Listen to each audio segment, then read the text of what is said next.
Weeds don't ask permission.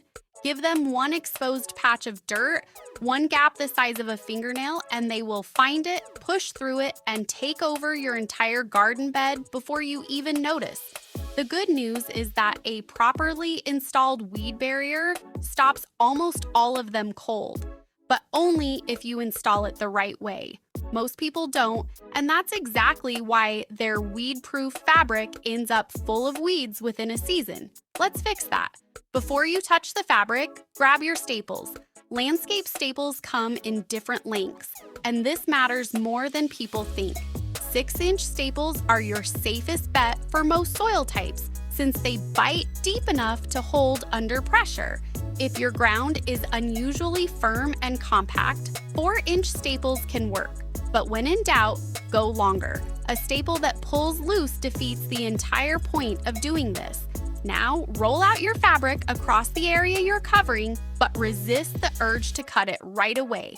Let the extra length sit there for now. The weight of the roll will help hold the far end in place while you get your starting point secured. And trust me, that makes the whole process smoother. Here's something a lot of people miss. Woven weed barrier can unravel at any edge you've cut, and once it starts, it keeps going. The fix is simple. Fold the cut edge under itself by a couple of inches before you staple it down. This does two things at once. It hides the exposed threads so they can't fray, and it gives your staple 2 layers of fabric to bite into instead of one, which means a much stronger hold. Do this at the start of every run and the end of every run, no exceptions. Once your first edge is folded and ready, anchor one corner with a staple. If the ground fights you, a rubber mallet will help drive it home. Move to the opposite corner. Pull the fabric taut, not just snug, actually tight, and staple that down too. A loose weed barrier will sag, shift, and create gaps over time, so tension matters here more than almost anything else. With both corners locked in, work your way along that starting edge, placing a staple roughly every 12 inches. With your base secured, unroll the rest of the fabric to the far end of your bed and position it exactly where you want it, pulling it tight as you go. Head back to your anchor point and start stapling both long edges of the run, spacing staples about 2 feet apart, keeping tension the entire time. If your fabric run is wider than 2 feet, add a center line of staples too.